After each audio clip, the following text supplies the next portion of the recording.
గట్టిగా చప్పట్లు కొట్టి ఒక అవకాశాన్ని బ్రదర్ కాపాడుతాం. మంచిది. ప్రభునందు ప్రియమైన దేవుని యొక్క బిడ్డలారా, దేవునికి స్తోత్రం కలుగును గాక. అందరూ బాగున్నారండి? దేవునికి స్తోత్రం కలుగునుగా. చదవబడిన కీర్తన 116వ అధ్యాయం. అందుకు బట్టి దేవునికి ఎంతగానో కృతజ్ఞతాస్తుతులు చెల్లిస్తున్నాం. 12వ వచనంలో గమనించినట్టయితే, యెహోవా నాకు చేసిన ఉపకారంలో నేను చెల్లించదను. రక్షణ పాత్రం చేత పుచ్చుకొని యెహోవా నామమున ప్రార్థన చేసేదను. యెహోవా నాకు మొక్కుబడులు చెల్లించేదను, తన ప్రజలందరి ఎదుట చెల్లించేదను. యెహోవా భక్తుల మరణము ఆయన దృష్టికి ఎంతో విలువగలది. హల్లెలూయా, హల్లెలూయా. ఇక్కడ దేవుని వాక్యం మనకు జ్ఞాపకం చేస్తున్న విషయం ఏంటంటే, ప్రజలందరి ఎదుటనంట కృతజ్ఞతాస్తుతులు చెల్లించవలసిన విషయమై ఉన్నదని ఈ దినమందు మనకు అంశం. అయితే గమనించండి నా ప్రియమైన బిడ్డలారా, దేవుడు గతించిన సంవత్సరం అంతటా కూడా మన మధ్యలో మనకు తోడున్నాడు. ఈ సంవత్సరం కూడా మన మధ్యలో ఉన్నందుకు బట్టి ప్రభువైన యేసుక్రీస్తుకు కృతజ్ఞతాస్తుతులు చెల్లిస్తున్నాను. గత సంవత్సరంలో 2025వ సంవత్సరం మన మధ్య నుండి దాటిపోయింది. నా ప్రియమైన వారలారా, ఈ సంవత్సరము దయా కిరీటము మనకు 2026వ సంవత్సరం మనకు దయా కిరీటంగా మనకు దేవుడు అనుగ్రహించున్నాడు. హల్లెలూయా, హల్లెలూయా. ఆయన దయా కిరీటం మనకు అనుగ్రహించాడు. తండ్రి అయిన దేవుడు ఆయన బిడ్డలైన వారికి ఆయన ఉచితమైన కృప ద్వారా 2026వ సంవత్సరం నీకును నాకును సజీవ లెక్కలో ఉంచి మరి ఈ యొక్క సంవత్సరం ఇచ్చున్నాడు. గత సంవత్సరము మనము డిసెంబర్లో కానీ నవంబర్లో కానీ లేకపోతే డిసెంబర్ ఎండింగ్లో కానీ మనం ఒకవేళ మరణించి ఉన్నట్టయితే 2026వ సంవత్సరం మనం చూసుకునే వాళ్ళము కాదు, న్యూ ఇయర్ కూడా జరుపుకునే వాళ్ళము కాదు. కానీ ఆయన ఉచితమైన కృపను బట్టి మరి గాలి, నీరు, వాతావరణం సమస్తమును కూడా ఆయన ఇచ్చినటువంటి కృపను అందుకు బట్టి తన ప్రజల అందరి ఎదుట కృతజ్ఞతాస్తుతులు చెల్లించాలి. ఎక్కడ చెల్లించాలా? మందిరంలో కృతజ్ఞతాస్తుతులు చెల్లించాలని మనకు ప్రభు ఈ యొక్క రాత్రికాల సమయంలో ఈ యొక్క ఆరాధనలో మనకు జ్ఞాపకం చేస్తున్నాడు. నా ప్రియమైన దేవుని యొక్క బిడ్డలారా, మరి ఆదాము హవ్వ గారిని చూస్తున్నట్టయితే మరి వారి యొక్క జీవితంలో కూడా మరి కృతజ్ఞతాస్తుతులు చెల్లించినట్టు మనము చూస్తున్నాం ప్రియులరా. మరి ఏదైనా మన తోటలో మొత్తము ఉచితంగా ఇచ్చిన్నాడు. హల్లెలూయా. పండ్లు అన్ని రకరకాలవన్నీ కూడా ఉచితమైన వంటి ఆయన కృపధారనే ఇయ్యబడినది. మరి ఆ ఆదాము అనే మరి ఎంతగానో ఆహారం తిని ప్రతి విషయంలో కూడా తిని ఎంతగానో ధన్యత పొందుకున్నారు. మరి దేవుని దగ్గర భూమి మీద ఎంతగానో వారు ఆశీర్వదించబడినట్టుగా ప్రపంచంలో ఎక్కడ చూసినప్పటికీ ఆదాము హవ్వ గారి యొక్క మరి చరిత్ర మరి అందరూ కూడా మరి మాట్లాడుకుంటారు. అభిషేకించబడినటువంటి దావీదును కూడా మనం చూస్తున్నాం ప్రియులరా. మరి నీవు నేను ఈ దినమందు అభిషేకించబడాలా, దేవుని యొక్క ఆశీర్వాదం పొందాలా. 2025వ సంవత్సరంలో నీవు నేను ఆశీర్వాదం పొందలేమేమో, అభిషేకించబడలేమో, తన ప్రజల ఎదుట కృతజ్ఞతాస్తుతులు చెల్లించలేమో. దేవుని మందిరంలో నీవు నేను ఎటువంటి ధన్యత కలిగలేమేమో. కానీ ఈ 2026వ సంవత్సరము నీకు నాకు పరిశుద్ధాత్మ దేవుడు ఒక గొప్ప ధన్యత ఇచ్చిన్నాడు ప్రియులరా. గమనించండి, 25వ సంవత్సరం అయిపోయింది, మన నుండి గతించుకొని వెళ్ళిపోయింది. కీర్తన 31:19 అంటున్నాడు, దేవుని అందు వెల చెల్లించాలి మనం. ఆయన మన కొరకు వెల చెల్లించినాడు. తన విలువైన రక్తాన్ని మన కొరకు కార్చున్నాడు. తన ప్రాణాన్ని మన కొరకు అర్పించున్నాడు. నీ పాపంలో నా పాపంలో, నీ దోషముల కొరకు నా దోషముల కొరకు పరిశుద్ధాత్మ దేవుడు మరి కలవరి శిలువలో బలైనాడు. తండ్రి వీరు ఏం చేయించున్నారు, వీరు కనుక వారిని క్షమించమని మనం కొన్నిసార్లు మనం తెలిసి కూడా కొన్నిసార్లు పొరపాటు చేస్తుంటాం. కొన్ని సందర్భాల్లో మనం తెలియకుండా పొరపాటు చేస్తున్నాం. అటువంటి విషయాలను మనం కూడా క్షమించాలా. కానీ 2025వ సంవత్సరంలో మనం చేసి తెలియక చేసినవి అన్నిటిని కూడా ప్రభు క్షమించి 2026వ సంవత్సరం మనకు నీకు నాకు మరి యొక్క నూతన సంవత్సరం దయచేస్తున్నాడు, వేల చెల్లించినాడు. మనం ఆయన కృతజ్ఞతాస్తుతులు చెల్లించే వారిగా ఉండాలని ప్రభు ఈ రాత్రికాల సమయం అంతా మనకు జ్ఞాపకం చేస్తున్నాడు. యెహోవా నాకు చేసిన ఉపకారములన్నింటిలో నేను ఆయనకి ఏమి చెల్లించదు. రక్షణ పాత్రను చేత పుచ్చుకొని యెహోవా నామమున ప్రార్థన చేసేదను.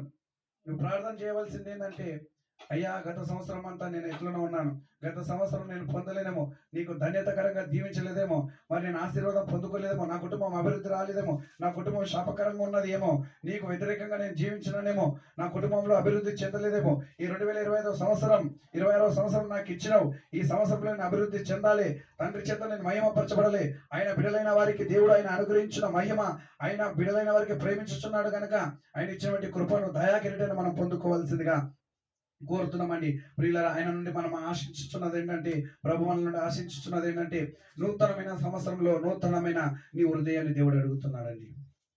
నీ మనసు ఎక్కడ ఉన్నది? నూతన హృదయం అడుగుతున్నాడు. మనం ప్రభుకిద్దాం. నూతనమైన హృదయాన్ని ఇచ్చి ఆయన ఎదుట మనము గణపరచబడదాం. ఆయన మనల్ని గనులైన వారిని ఎంచుతాడు, ఘనముగా ఎంచుతాడని ప్రభు ఈ సంవత్సరం నీకు వాగ్దానం చేస్తున్నాడు. గత సంవత్సరంలో నువ్వు పొందలేనటువంటి దీవెనలు ఈ దినమందు నీవు పొందుతామని పరిశుద్ధాత్మ దేవుడు సెలవిస్తున్నాడు. మరి ద్రాక్ష తోటలో మరి అది ఏ విధంగా అయితే తీగ ఉంటుందో, ఎలాగో ఫలించునో ఆ విధంగా నీ జీవితం ఫలించే విత్తనము వలె, ఫలించే తీగ వలె నేను ఉంచుతానని నా దేవుడు నీకు జ్ఞాపకం చేస్తున్నాడు. విశ్వాసమునకు తండ్రి ఎవరండి? విశ్వాసమునకు తండ్రి మన అబ్రహాం. విశ్వాసమునకు తండ్రి అబ్రహాం గనుక అబ్రహామును ఆశీర్వదించిన దేవుడు నిన్ను ఆశీర్వదించిన, ఇసుక వేసిన జనముగా నిన్ను ఆశీర్వదిస్తానని జ్ఞాపకం చేస్తున్నాడు. అంజురపు చెట్టుని ఏ విధంగా పని చేస్తున్నదో మరి నీవు ఆ విధంగా ఉన్నావా? ఎలా ఉన్నావు? ఫలించే తీగ వలె ఉండాలని ఈ రాత్రికాల సమయంలో పరిశుద్ధాత్మ దేవుడిని జ్ఞాపకం చేస్తున్నాడు. ఫలించే విత్తనము వలె ఉండాలి. ఆత్మ ఫలాల్లో మనం ఫలించే విధంగా, గత సంవత్సరం ఏదైనా నన్ను ఫలించని తీగగా ఉన్నట్టయితే ఈ సంవత్సరం ఫలించే విత్తనముగా నా దేవుడు నిన్ను లేవనెత్తును గాక. ఇది యెహోవా ఏర్పాటు చేసిన దినం, దినందు నీవు ఉత్సాహించి సంతోషించుము. పరిశుద్ధాత్మ దేవుడు విశ్వాసంలో నేను బలంగా బలపరిచి నిన్ను ఆశీర్వదించును గాక. ధనవంతుడైనటువంటి ఒక వ్యక్తి ఉన్నాడు. ఆయనకు అన్నీ ఉన్నాయి, బంగారం ఉంది, ఆస్తి ఉంది, ఒకటి కొరతగా ఉన్నది. ప్రభు దగ్గరికి వచ్చాడు. అయ్యా, నీ ఉచితమైన నీ కృప నాకు కావాలి అంటే ఆయన ఏమన్నాడు? నీకున్నదంతా కూడా బీదలకి అమ్మి పెంచు, అప్పుడు నేను నీకు ఉచితమైన కృప నీకు ఇస్తాను, పరలోక రాజ్యం. ప్రేమించమన్నాడు. ఈ దినమందు మనం ప్రేమించే వారిగా ఉండాలి. మనం ప్రేమిస్తున్నాము కానీ కొన్నిసార్లు సందర్భాలు బట్టి, కొన్ని విషయాలు బట్టి సాతానుడు ఆటోమేటిక్గా మన మైండ్ని డైవర్ట్ చేస్తూ, సో మన చెడు ఆలోచనలకు తీసుకెళ్తూ ఉంటా సడన్ గా ఏదో ఒక విధంగా ఎక్కడికో మనము వెళ్ళిపోతుంటాం. కొన్నిసార్లు పాపంలో పడేస్తూ ఉంటాడు సాతానుడు. మరి అటువంటి విషయంలో కూడా దేవుడు మనకు సహాయం చేస్తాడని. అయితే మనం ఫలించే విధానంగా ఉండాలని పరిశుద్ధాత్మ దేవుడు మనకు జ్ఞాపకం చేస్తున్నాడు. మరి ఆస్తికర్తలుగా నీవు ఉన్నవేమో ఈ దినమందు. ధనవంతుడైన వంటి వాడు మరి ఆస్తికర్తలుగా ఉన్నాడు. ఒకటి కొదువు ఉన్నది. ప్రభు చెప్పింది చేస్తున్నాడు. చేసి రమ్మా అని చెప్పినాడు. మరి నీవు నేను ప్రభు చెప్పినది చేస్తున్నామా లేదా? ఈ సంవత్సరం మనం వాటిని చేద్దాం, వాటి విధంగా ముందుకు సాగుదామని జ్ఞాపకం చేస్తున్నాం. పాపాత్మురాలు వంటి స్త్రీ తనకున్నది అంటది కూడా మరి ఏం చేసింది? తన పాపాలు యేసు ప్రభు ఎదుట ఒప్పుకోవడం జరిగింది. మరి దేవుడు ఆశీర్వదించున్నాడు. మరి ఏ విధంగా ఆశీర్వదించినాడో మనము దేవుని గ్రంథంలో చూసినట్టయితే ఆమె జీవితంలో మరి పాపం చేసిన దాని అన్నింటి కూడా మరి దేవుడు క్షమించుతున్నాడు. అందరూ కూడా శిక్షించలేదమ్మా అంటే ఎవరు కూడా నన్ను శిక్షించలేదు, నీ పాపములు క్షమించబడ్డాయి, ఇక నుండి నువ్వు ఈ పాపము చెయ్యకుమని అన్నాడు. ఈ దినమందు మనము పాపం చేసినట్టయితే ఆ పాపం నుండి విడుదల పొందుకొని ఇక మీదట అది చేయకుండా మనం ముందుకు సాగుదాము గాక. ఆమేన్. దేవుడు నూతన సంవత్సరంలో నూతనమైన సృష్టిగా నూతన ప్రేమ నీ పైన అనుగ్రహించును గాక. పరిశుద్ధాత్మ దేవుడు యేసు ప్రభు ప్రేమించినట్టుగా ఒకరినొకరు ప్రేమించినట్టుగా మనం కూడా ఒకరి పట్ల ఒకరు ప్రేమించుదాం. నూతన సంవత్సరంలో నూతన శిశువు యేసు ప్రభు ఏ విధంగా జన్మించినాడో నీవు నేను నూతనముగా యేసుక్రీస్తు నందు 2026వ సంవత్సరంలో నూతనంగా సృష్టించబడ్డాం, నూతనంగా జన్మించబడ్డాం. నీకు ఇచ్చినటువంటి దేశంలో, సజీవ దేశంలో యెహోవా సన్నిధిలో నేను చిరకాలము గడుపుదును.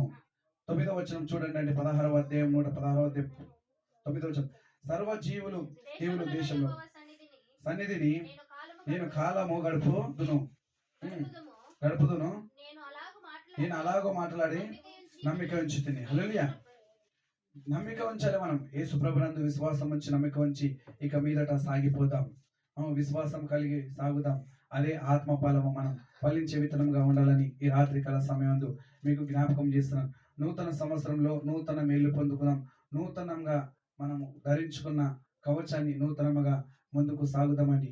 ఈ సంవత్సరం 2026వ సంవత్సరం మనకి ఇచ్చిన చర్చ్ వాగ్దానం మీకు అందరికీ జ్ఞాపకం ఉందా? అయ్యగారు స్థానిక పాస్టర్ అయ్యగారు మల్లేష్ అయ్యగారు అన్నకు తెలిసేమో. మరి ఈ మందిరం కొరకు ఇచ్చినటువంటి వాగ్దానం ఏంది అందరూ కూడా ప్రార్థన చేస్తున్నాం. ఇక్కడ మందిరం కట్టబడాలా, పరిశుద్ధాత్మ శక్తితో నింపబడాలా, అనేకుల జీవితాల్లో మరి వెలుగు కనపరచబడాలా. ఆయన ఇచ్చినటువంటి ఉచితమైన వెలుగు, ఉచితమైనటువంటి ప్రేమ.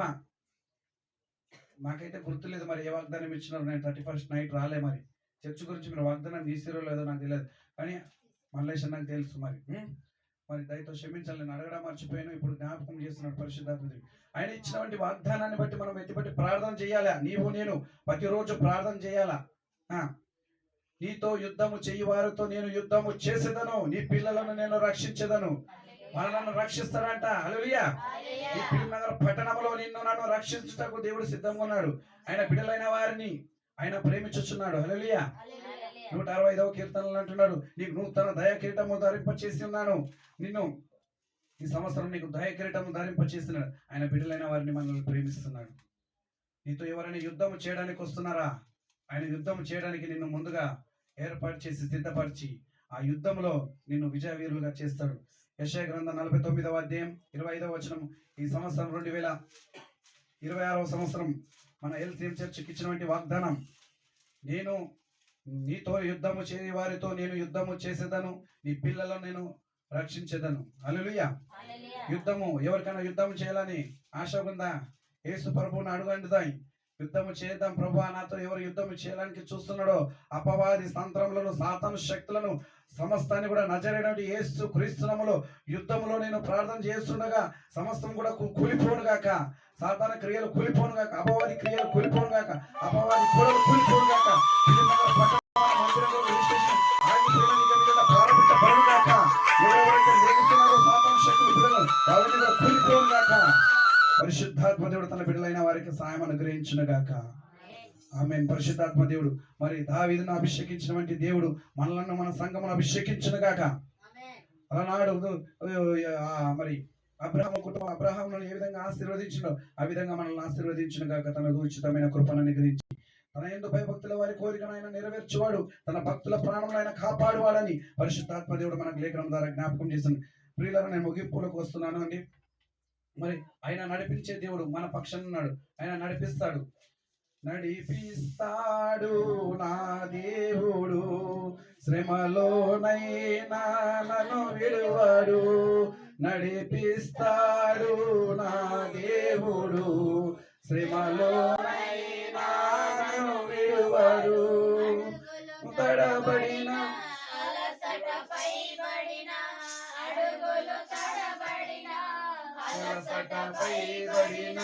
చేయి పట్టి వెన్ను తట్టి చక్కని ఆలోచన చెప్పి, చేయి పట్టి వెన్ను తట్టి చక్కని ఆలోచన చెప్పి నడిపిస్తాడు నా దేవుడు, శ్రమలోనైనా నన్ను విడువడు. నడిపిస్తాడు నా దేవుడు, శ్రమలోనైనా నన్ను విడువడు. కష్టాల కొలిమిలో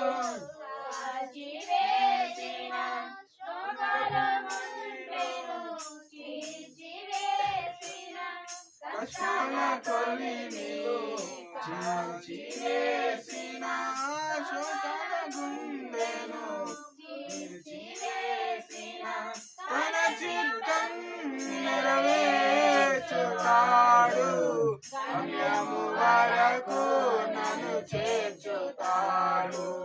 తన చిత్తం నెరవేర్చుతాడు, గమ్యము వరకు నన్ను చేర్చుతాడు. నడిపిస్తాడు నా దేవుడు, శ్రమలోనైనా నన్ను విడువడు.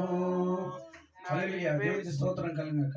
ఇక్కడ చూడండి 3వ వచనం, శ్రమయు దుఃఖమును నాకు కలిగెను, అప్పుడు యెహోవా దయచేసి నా ప్రాణమును విడిపింపుము. యెహోవా నామమును బట్టి నేను మొరపెట్టగా, యెహోవా దయాళుడు దాక్షిణ్యము నీతిమంతుడు గనక మన దేవుడు వాత్సల్యత కృప మన పైన చూపును. ఆయన సాధులను కాపాడతాడు, కుంగిపోయిన వారిని కాపాడతాడు, శ్రమలో ఉన్న వారిని కాపాడతాడు. షడ్రక్ మెషక్ అభ్యర్థులకు శ్రమ వచ్చింది, కాపాడలేదు. అగ్నిగుండంలో వేసినప్పుడు నిన్ను కాపాడటకు నా దేవుడు సిద్ధంగా ఉన్నాడు. నా ప్రియమైన దేవుని బిడ్డ, జీవిత కాలం అంతా నేను నడిపిస్తానని అంటున్నాడు. శ్రమలోనైనాను, దుఃఖంలోనైనాను, బాధలోనైనా నిన్ను చెయ్యి పట్టి నడిపిస్తాడని పరిశుద్ధాత్మ దేవుడు జ్ఞాపకం చేస్తున్నాడు. నీకున్న వంటి చెడు ఆలోచనలు, చెడు అలవాట్లను ఉన్నట్టయితే, నాకున్న వంటి చాలా చెడ్డ అలవాట్లు అవి ఏంటంటే, ఎక్కువగా ఆలోచిస్తాను, మంచిగా మాట్లాడతాను, ఎక్కువగా ప్రాణం కూడా పెడతాను, ప్రాణంగా ప్రేమిస్తాను, ఎక్కువ కళ్ళతోటి నమ్ముతాను, చివరికి నమ్మిన వాళ్ళ చేతనే మనుషుల దగ్గరనే నేను ఎక్కువ వారితో ఏడుస్తాను. నాకు మరి అబద్ధాలు అయినంతగా తొందరగా నిజాలు అంత అర్థం కాదు. అందుకే అబద్ధాలు చెప్పేవారు మంచి అవుతారు, నిజం చెప్పేవారు ఎప్పుడు కూడా చెడ్డవారు అవుతారంట. చూడండి ప్రియులారా, మంచివారు ఎప్పుడు మంచి చెప్పినప్పుడు మనకు తొందరగా అర్థం కాదు. యేసు ప్రభు మంచి మార్గంలో తీసుకెళ్తుంటే కొంతమంది ప్రజలకు తొందరగా అర్థం కాలేదంట.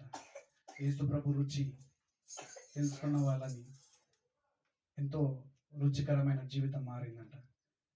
నిజం చెప్తే అంత తొందరగా అర్థం కాదు. అబద్ధం చెప్పినదానికో అది తొందరగా అర్థమవుతుంది, నిజం అంతా తొందరగా అర్థం కాదు.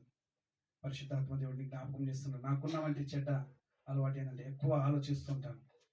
మీ పాస్టర్ గారు కూడా తెలుసు, మల్లేష్ అన్న రత్నం చాలా ఆలోచిస్తాడు ఏదైనా విషయంలో, కానీ అది బాధాకరమైన విషయమైనా కానీ బాగా చింతిస్తుంటాడు. మంచి మాటలు కూడా చెప్పడంలో కూడా ముందుంటాడు, త్వరపడతాడని. నేను అబద్ధం చెప్తున్నట్టే మీ యొక్క స్థానిక కాపరికి తెలుసు. సంవత్సరం నుండి బాగా తిరుగుతున్నాం ప్రతి విషయంలో కూడా. నా జీవితంలో ప్రభు మరి ఇటువంటిగా నడిపించిన వంటి ఆ దేవుడు, శ్రమలో దుఃఖంలో తోడున్న వంటి దేవునికి వెళ్ళలేని కృతజ్ఞతాస్తుతులు చెల్లిస్తున్నాను. ఈ సంవత్సరం పొందలేని వంటి దీవెనలు, ఉచితమైన కృప పరిశుద్ధాత్మ దేవుడు నీకును నాకును అనుగ్రహించి తన కృపలో తన దయలో వర్ధిలింప చేసి ముందుకు కొనసాగింప చేయనుగాక. ఆయన చేయు సుతుల పైనను ఆశీనుడై ఉన్నాడు. ఆయనను స్తుతించువారు ఎంతో ధన్యులు. ఈ దినమందు శుభకరమైన వంటి ఆనవాలు నీకు నాకు పరిశుద్ధాత్మ దేవుడు అనుగ్రహించునుగాక.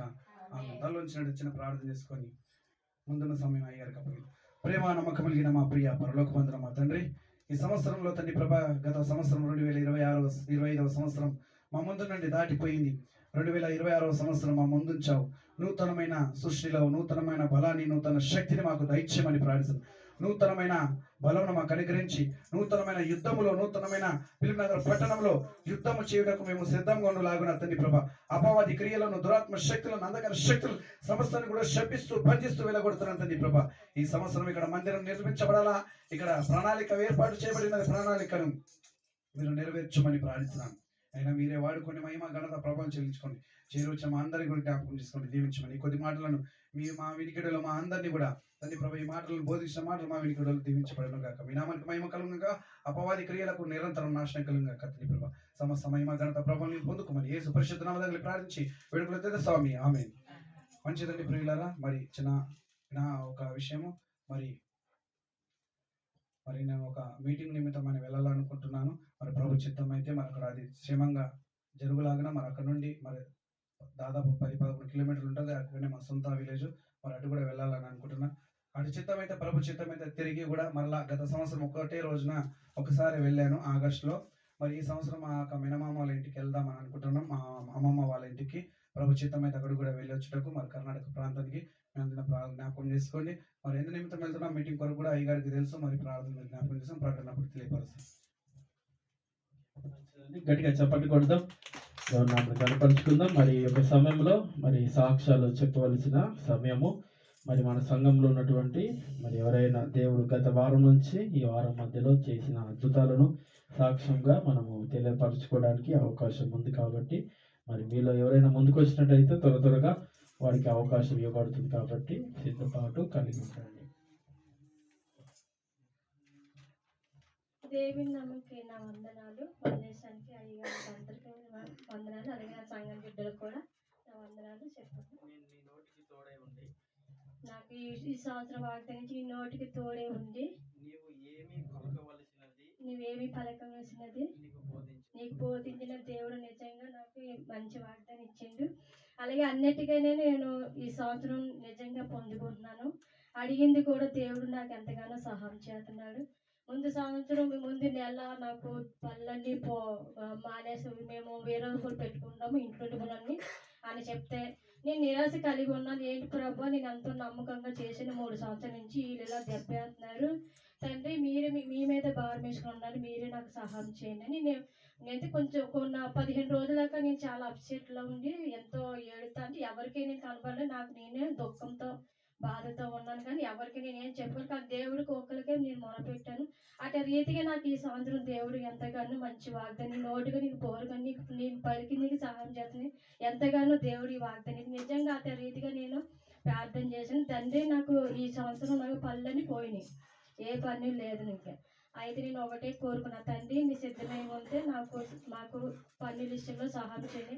నేను మనుషుల వైపు చూడలేదు, నాకు మనుషులు సహాయం చేత నేను ఎవరి గురించి ఎదురు చూడలేదయ్యా. మీ సహాయం నేను కోరుకుంటున్నాను, మీరు ఇస్తారని, మీరు నాకు చూపిస్తారని దారి నేను నమ్ముతున్నాను దేవా అని చెప్తే నిజంగా దేవుడు నాకు నిన్ననే ఒక డ్యూటీ ఎక్కాను. ఈ రోజు దేవుడు ఇంకొక డ్యూటీ కూడా నాకు దయ చూపించాడు. నిజంగా ఎంతగానో దేవాక దేవుడికి. ఇంకొకటి ఏంటంటే అందరూ 15,000 ఇచ్చిన జీతం ఇప్పుడైతే ఏకంగా ఒక్కొక్కరు 18,000 జీతంతో దేవుడు నాకు 2 ఇల్లు కూడా చూపించాడు. దేవుడికి నామాలకి చుతులు కలిగిన కాక నిజంగా దేవాకు దేవుడు నాకు ఎంతగానో సహాయం చేస్తున్నాడు.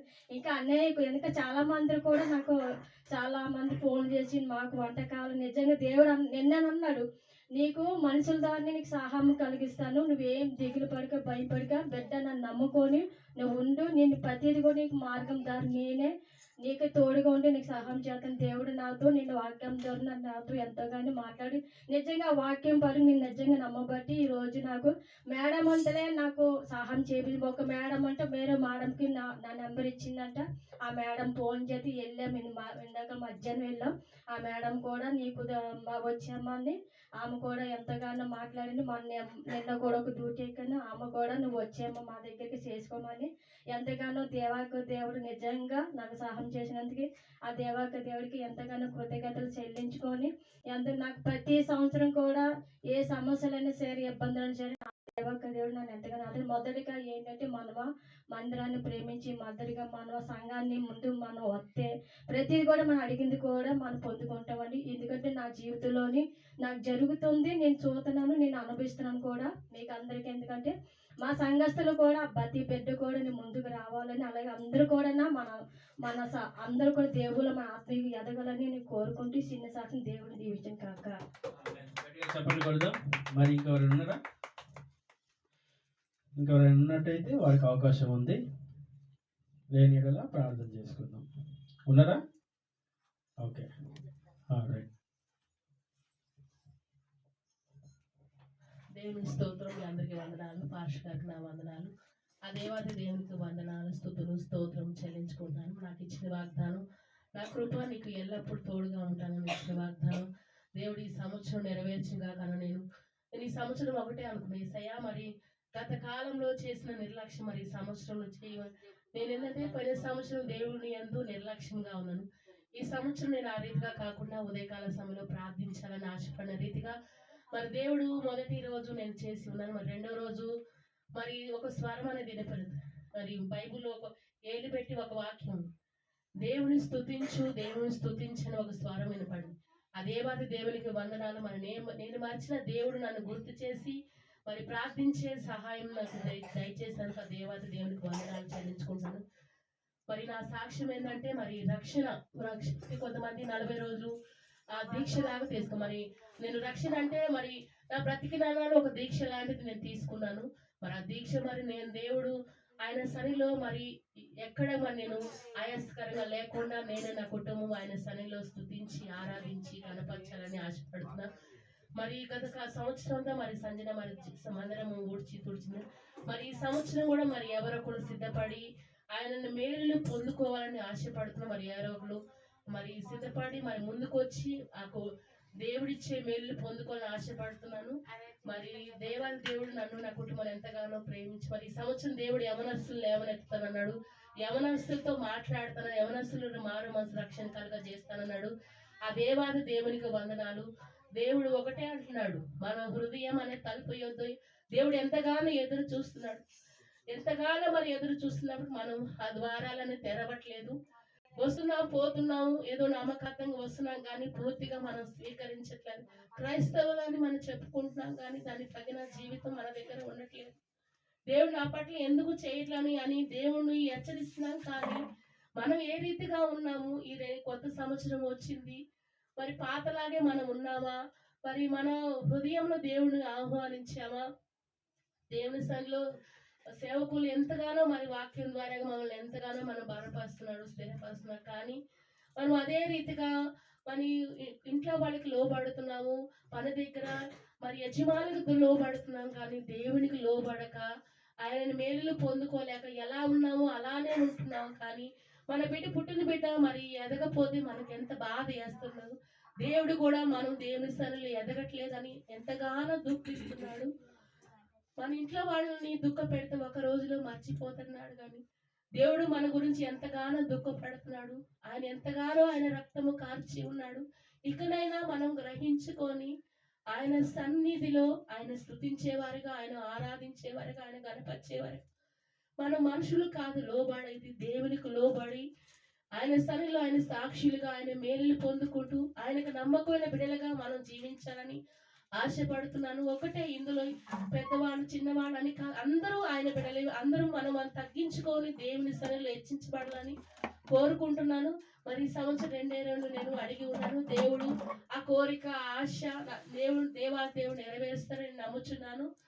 అని నన్ను నా కుటుంబాన్ని ఆయన సన్నిధిలో కృతజ్ఞతాస్తుతులు ఎల్లప్పుడూ చెల్లించాలని ఆశపడుతున్నా. పోయిన సంవత్సరం నేను ప్రార్థన పెట్టుకున్న లేటుగా వచ్చి, మరి ఈ సంవత్సరం మొదటి శుక్రవారం నా గృహంలో ఎంతగానో మరి దేవుడు ఆయా కృతజ్ఞత కూడుకొని ఎంత ఘనముగా జరిగించుకున్నందుకు వందనాలు. అయ్యా మరి ప్రతి నెల మొదటి శుక్రవారం మా గృహంలో మరి కూడికి ఏర్పాటు చేసుకోవాలని ఆశపడుతున్నాను. ఆశపడ్డప్పుడు మరి దేవుడు నా కుటుంబం అంతా మరి ఆ రోజు ఆయన సన్నిధిలో ఉండాలని ఆశపడుతూ మరి చిన్న సాక్ష్యం దేవుడు దీవించిన కాక.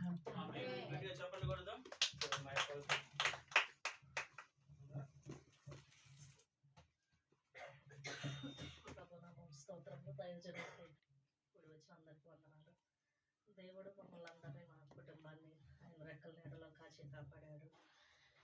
నా సాక్షి బట్టి పెద్దగా ఏం లేదు. కానీ చిన్న అబ్బాయి నా కొడుకు పేరు చిన్న అబ్బాయి 10th క్లాస్ చదువుతున్నాడు. ఆ ఎగ్జామ్ గురించి మీరు అందరూ ప్రార్థన చేయండి.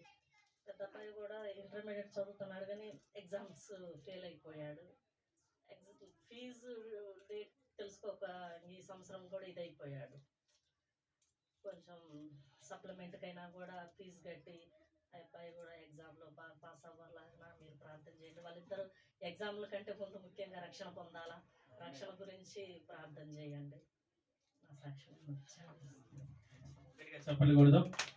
మరి వారి కుటుంబం కోసము మరి ప్రార్థనలో మీరు ఎల్లప్పుడూ కూడా జ్ఞాపకం చేసుకోవలసిందిగా ప్రభునామంలో మనవి చేస్తున్నాం. మరి ఒక సమయంలో కవితమ్మ గారు మరి వారు ఒక వాగ్దానాన్ని చదవమని సంఘం ఎదుట వారు తెలియపరుచున్నారు. కాబట్టి మనము చదువుదాం. 20 గ్రంథం 29వ అధ్యాయం 11వ వచనం. వారికి ఇచ్చిన దేవుడు వాగ్దానం బట్టి మనం దేవుని స్తుతిద్దాం. నేను మిమ్మును గురించి ఉద్దేశించిన సంగతులను నేను ఎరుగుదును. రాబోవు కాలమందు మీకు నిరీక్షణ కలుగునట్లుగా అవి సమాధానకరమైన ఉపదేశములే గాని హానికరమైనవి కావు. హల్లెలూయా. గట్టిగా చప్పట్లు కొడదాం. దేవుని నామాన్ని కనపరుచుకుందాం. గత సంవత్సరం వారి కుటుంబంలో మరి హానికరముగా ఉండే, మరి ఈ సంవత్సరం దేవుడు నిజంగా వాగ్దానం చేశాడు ఏంటంటే సమాధానకరమైన ఉపదేశములే గాని హానికరమైనవి కావు. హల్లెలూయా. ఈ వాగ్దానం బట్టి వారి కుటుంబాన్ని దేవుడు దీవించి ఆశీర్వదించును గాక. ఆమేన్. ఈ యొక్క సమయంలో చెప్పబడిన సాక్ష్యాల నిమిత్తమై ప్రార్థన చేసుకుందాం.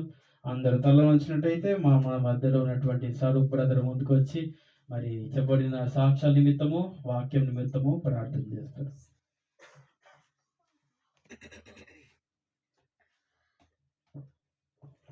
భూమిని ఆకాశాన్ని సృష్టించిన మా సృష్టికర్త, ఆకాశం సింహాసనం, భూమి నా పాదపీఠమును సెలవిచ్చిన దేవా నీకే వందనాలు. గడిచిన 2025 సంవత్సరం అయితే గతించిపోయింది. కొత్త సంవత్సరం అయితే వచ్చింది. 11వ డేట్ తండ్రి. నీ సజీవ లెక్కలో నూతన సంవత్సరం ఎంతగానో ఘనముగానో జయముగానో జరుపుకున్నాం తండ్రి. ఎందరో పాత సంవత్సరం గతించిన సమస్యలు పోయినాయి తండ్రి. నూతనంగా సాక్ష్యాలు విన్నారు, సాక్ష్యాలు ఇచ్చారు తండ్రి.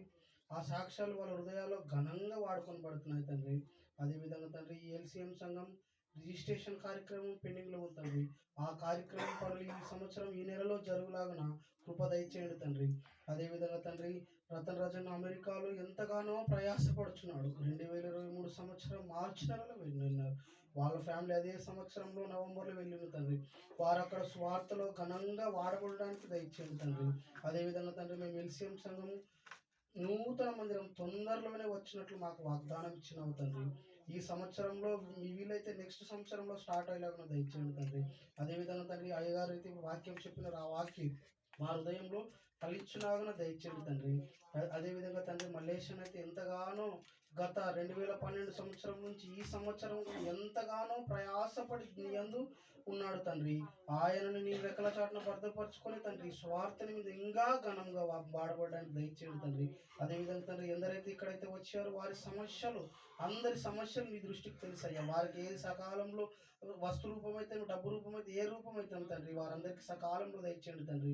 అదేవిధంగా తండ్రి, మేమైతే గృహం ప్రారంభించున్నాము తండ్రి. మా గృహం కొరకు కూడా తండ్రి సకల అవసరాలైతే మీరు సమకూర్చారు తండ్రి. ఆ కట్టడ కార్యక్రమాన్ని మీరు ముందు నడిపించండి తండ్రి.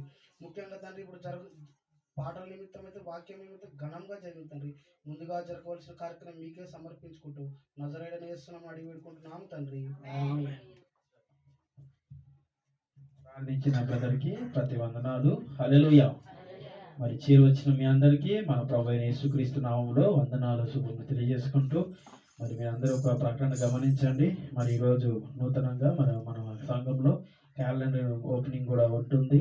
అదేవిధంగా మెంబర్షిప్ విషయంలో మీరందరూ కూడా ప్రతి ఒక్కరూ గ్రహించండి.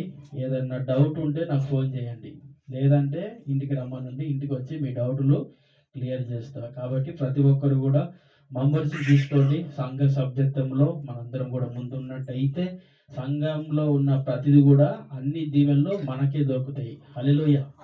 కాబట్టి మీరు అందరూ కూడా దాని గురించి ప్రార్థించండి. దాని విషయాలు తెలుసుకోవాలంటే మరి మాకు సంప్రదించండి. లేదయ్యా మాకు సంఘంలోనే చెప్పండి అంటే సంఘంలోనే కూడా మీకు తెలియజేయడం జరుగుతుంది. కాబట్టి మీరు అందరూ కూడా ఈ సంవత్సరంలో మరి మొట్టమొదటిసారిగా మెంబర్షిప్ తీసుకోండి. దేవుని నామంలో మరి మీరు అందరూ కూడా ఉండాలని కోరుకుంటూ, ప్రత్యేకమైన ప్రకటనలు మీరు దృష్టిలో పెట్టుకొని ప్రతి ఒక్కరు కూడా ప్రార్థనలో జ్ఞాపకం చేసుకోండి. మరొక ప్రకటన ఏంటంటే, మన సంఘము రిజిస్ట్రేషను మరి 18 కానీ 20 కానీ ఉంటుంది.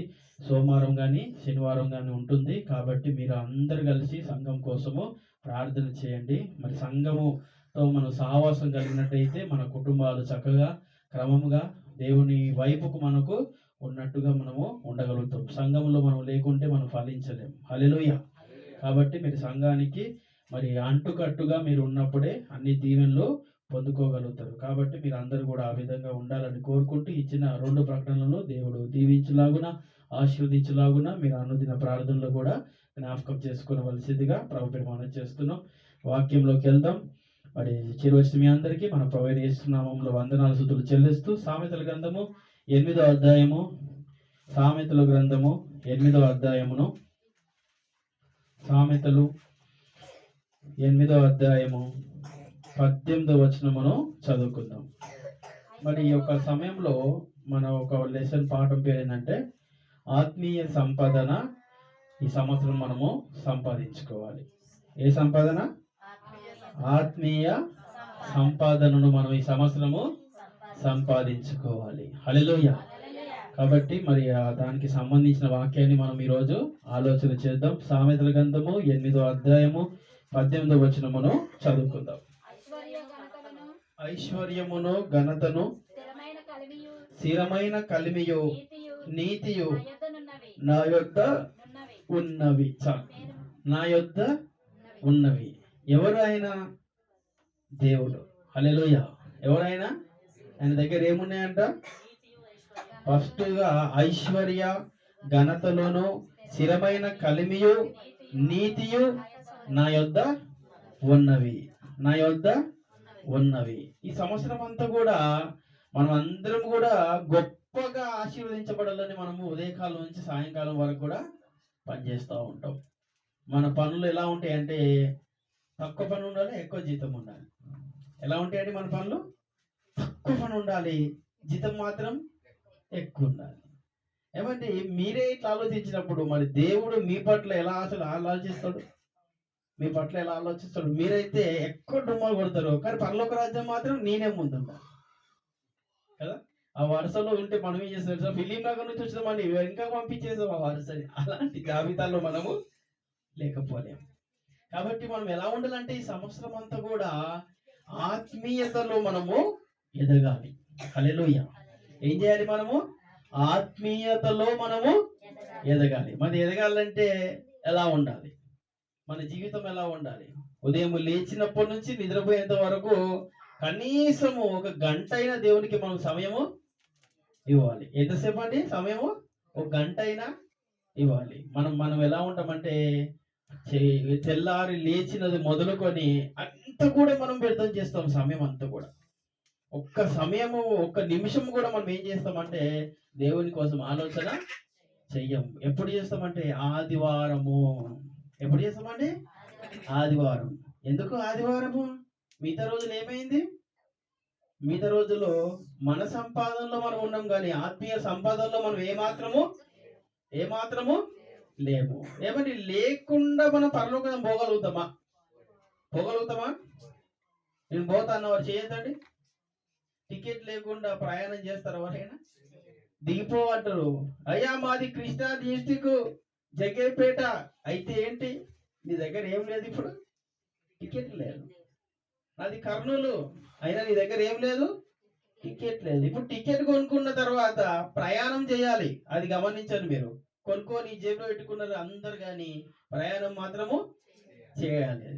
ప్రయాణం చేయకపోతే ఎక్కడున్నవారు అక్కడే ఉంటారండి. మీరు గమనించండి, ఎక్కడున్నవారు అక్కడనే ఉంటున్నారు. ఇప్పుడు ఈ సంవత్సరం మనం అందరం కూడా ఐశ్వర్య ఘనతలను, స్థిరమైన కలిమియు నీతియు నా యొద్ద ఉన్నవి.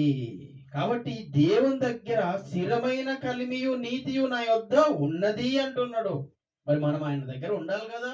ఉన్నప్పుడే ఇవన్నీ మనకు వస్తాయి. ప్రార్థన చేసుకునే వారంట తిరిగారనుకో, మీ జీవితం అంతా కూడా ప్రార్థన చేసుకోవడానికి దేవునికి సమయము ఇస్తారు. దొంగంట తిరిగారనుకో, మంచోడు అంటారా?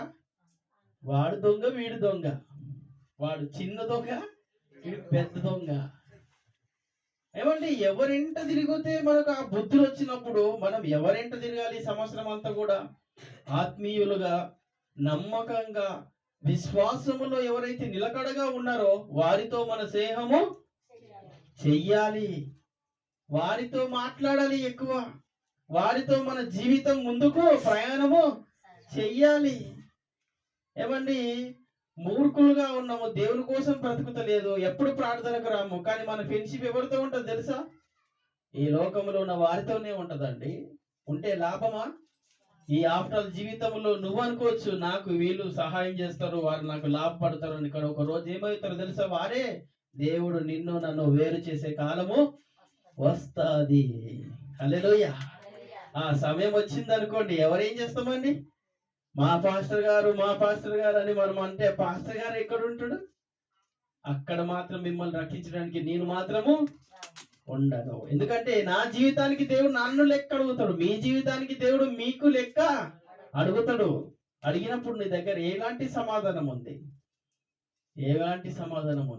కాబట్టి ఈ సంవత్సరం నువ్వేం చేయాలంటే ఆత్మీయ సంపదను నువ్వు సంపాదించుకొని దేవునికి ఇవ్వాలి. హల్లెలూయా. ఆత్మీయ సంపద డబ్బు కాదండి. ఆత్మీయ అంటే ప్రార్థనలో ఎడతెగక ఉండడము, విశ్వాసములో నిలకడగా ఉండడం, మంచి దాన్ని మనము కోరుకోవడం, మంచి ఆలోచనలు ఆలోచించడం, మంచి వారితో మనం స్నేహము చెయ్యడము, ప్రార్థన అంటే మనం ఒక సమయము ఇవ్వడము, ఏమని నమ్మకంగా మన జీవితాన్ని దేవునికి అప్పగించడము. ఇదే ఆత్మీయ సంపాదన. హల్లెలూయా. దేవునికి కావాల్సింది ఇదేనండి మనతోన. అప్పుడప్పుడు పొలం వేస్తాడు రైతు. పొలం వేసి ఏం చేస్తాడు? గింజలు వేసి నీరు పెట్టిన తర్వాత ఆ పొలంలో మొక్కలు వచ్చిన తర్వాత పక్కన పిచ్చి మొక్కలు కూడా మొలుస్తాయి. పిచ్చి మొక్కలు బాగా మొలుస్తాయా, మంచి మొక్కలు బాగా పిలుస్తాయా? మరి మనలో కూడా ఏమున్నాయి ఇప్పుడు తెలుసా? పిచ్చి మొక్కలు అనే పాపము ఉంది. మనం ఏం చేయాలి? దానికి మందేయాలి. ఏం చేయాలి? మందేయాలి. మందు ఎక్కడ దొరుకుతుంది? ఇప్పుడు దేవుని వాక్యమే మందు లాంటిది. హల్లెలూయా. మరి ఈ వాక్యాన్ని నువ్వేం చేయాలంటే నీలో ఉన్న బలహీనతకు మందేసినప్పుడు దేవుడు దానిని తీసివేసి నిన్ను పరిశుద్ధ పరుస్తాడు. హల్లెలూయా.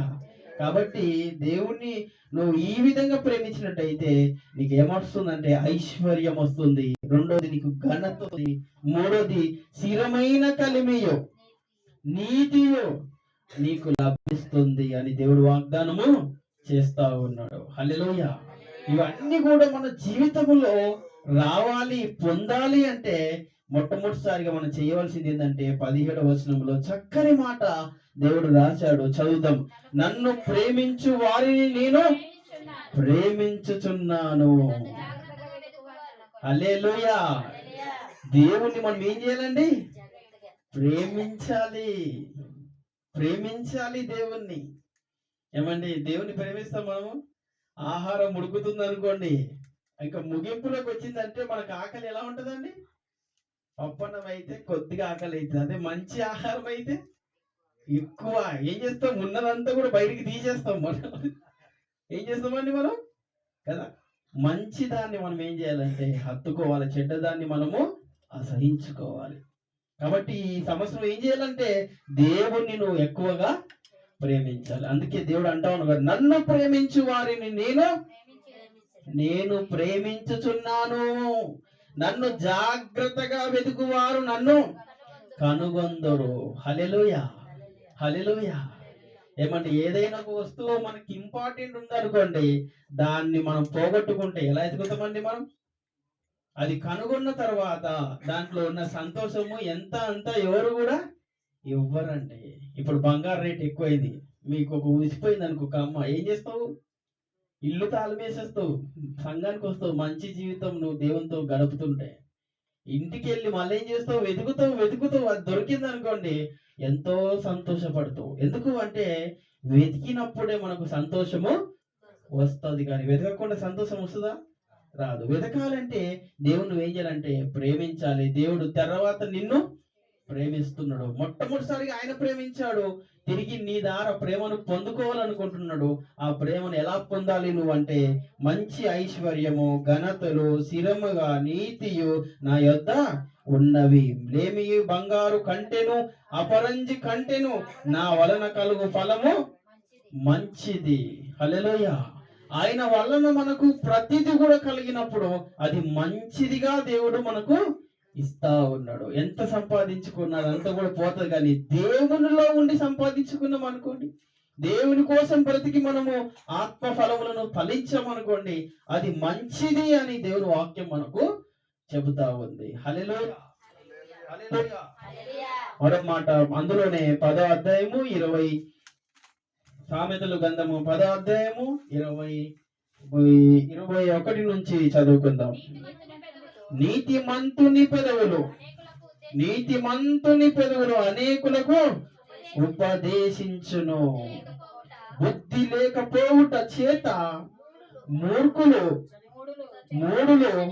చనిపోవుదురు. యెహోవా ఆశీర్వాదము ఐశ్వర్యమిచ్చును, నరుల కష్టము చేత ఈ ఆశీర్వాదము ఎక్కువ కాదు. దేవుడు ఐశ్వర్యము ఇస్తున్నాడు అనుకోండి, ఎంతమంది నరులు మనకి ఇచ్చినా కూడా దానికంటే ఎక్కువ కాదు అని దేవుని వాక్యం మనకు సెలవిస్తా ఉంది. ఏమండి, మనుషులు ఎంత ఇచ్చినా కూడా దానికంటే దేవుడు నూరంత ప్రతిఫలం మనకు ఇస్తాడనమాట. కాబట్టి మనం ఎలా ఉండాలంటే ఈ సంవత్సరం అంతా కూడా ఆత్మీయ సంపాదన మనము సంపాదించుకునే వారిగా ఉండాలి. 1 లక్ష ఉందనుకో బ్యాంకులు, 2 లక్షలు వస్తే నువ్వు సంతోషపడతావు. ఎందుకు? ఇది ఆత్మీయత కాదండి. ఈ సంతోషము ఉంటే సంతోషం, పోతే దుఃఖము, ఉన్నా ఇబ్బంది, లేకపోయినా ఇబ్బంది. కానీ ఒక ఆత్మీయ సంపాదన ఎప్పటికీ నీతో జర్నీ చేస్తుందంట. అది దేవుడిచ్చే సంపాదన.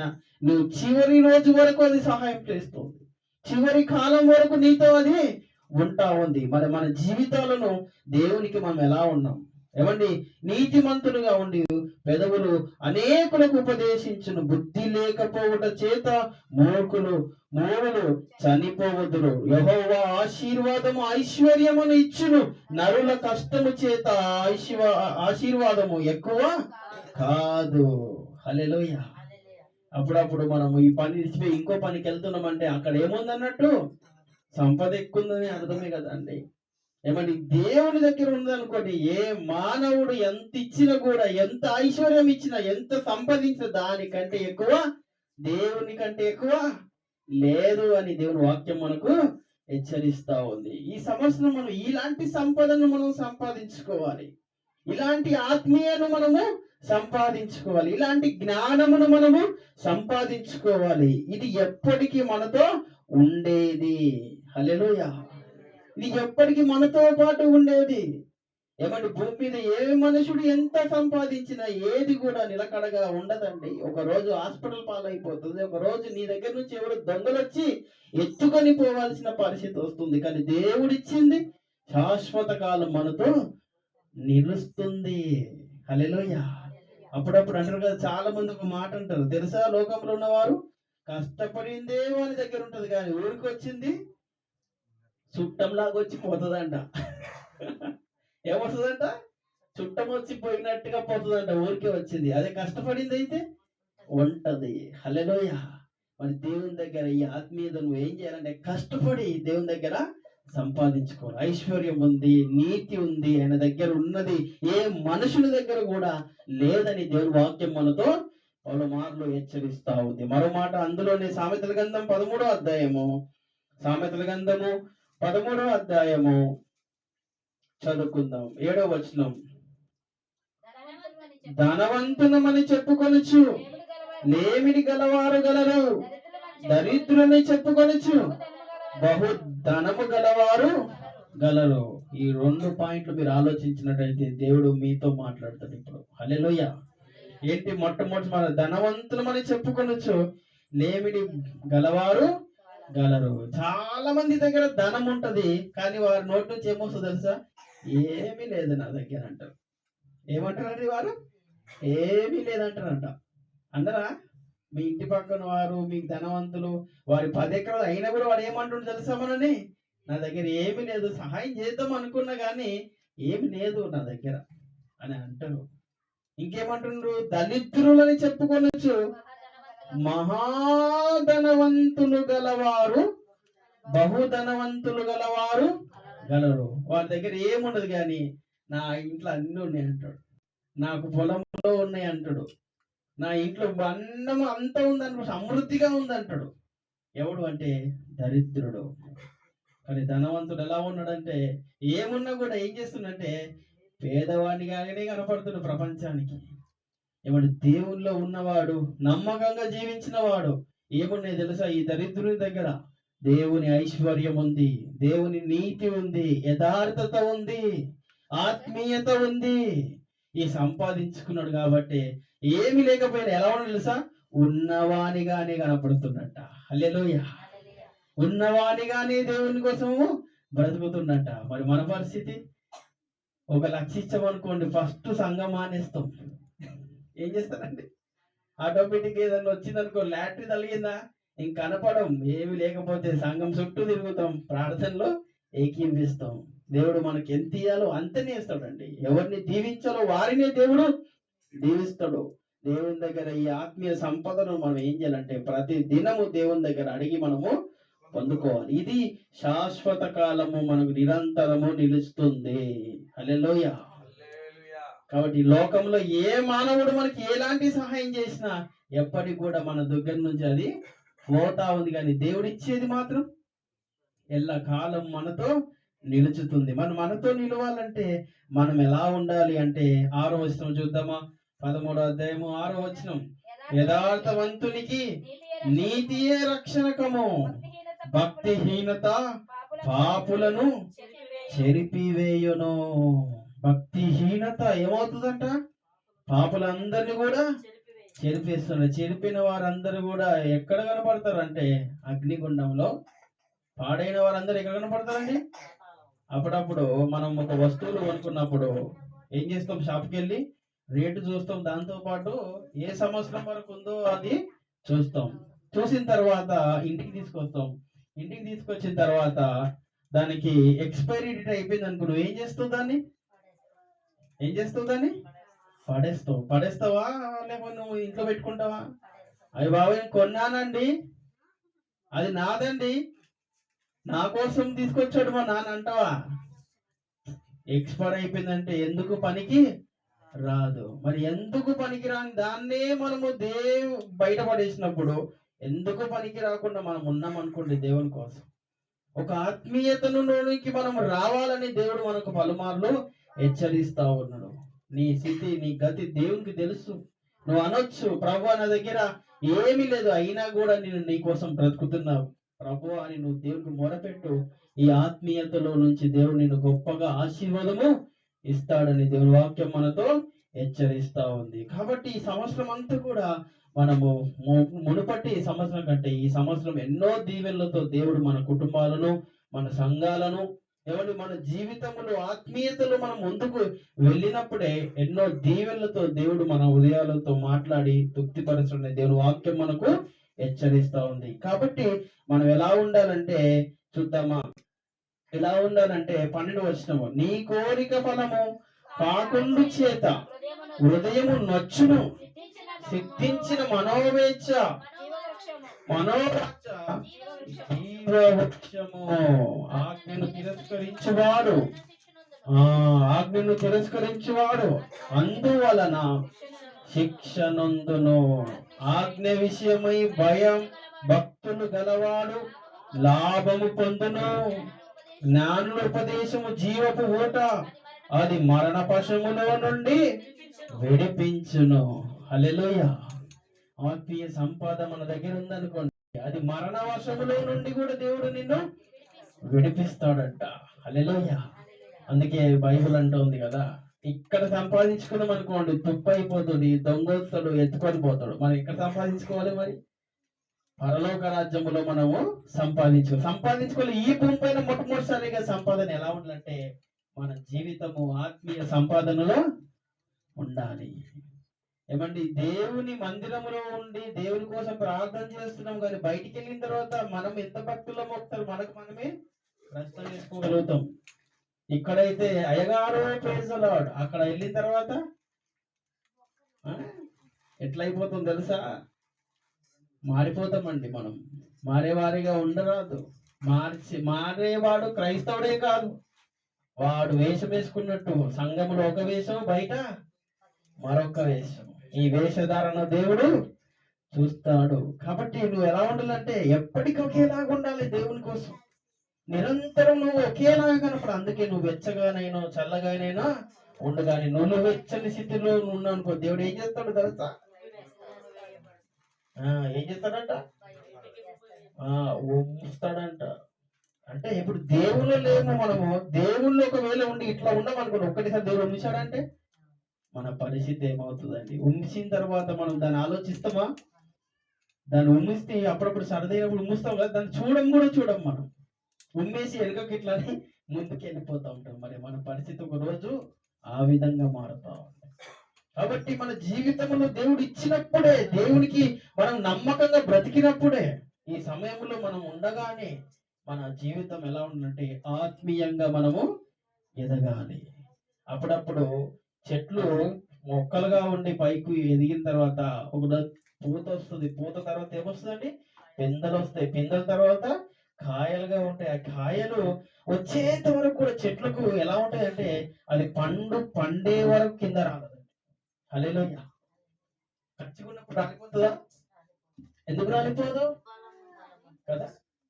దినం ఏం చేస్తుందంటే ఆ చెట్టులో నుండి దాన్ని సారము పండు పొందుకుంటా ఉంటది. కానీ ఒక్క రోజు పండు అయిపోయింది అనుకోండి, ఎంబటి దాని సారం ఆగిపోతుంది.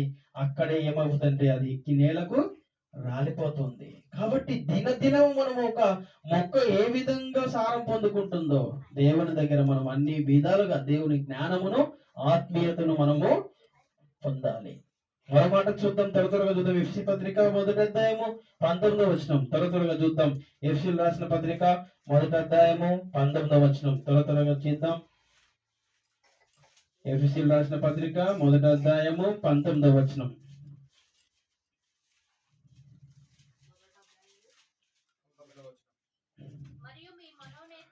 మరియు మీ మనోనేత్రములను వెలిగింపబడినందున ఆయన మిమ్మును పిలిచిన పిలుపు వలనైనా నిర్లక్ష్యము ఎట్టిదో పరిశుద్ధులలో ఆయన సాస్యము యొక్క మహిమైశ్వర్యం ఎట్టిదో ఆయన క్రీస్తునందు వినియోగపరిచిన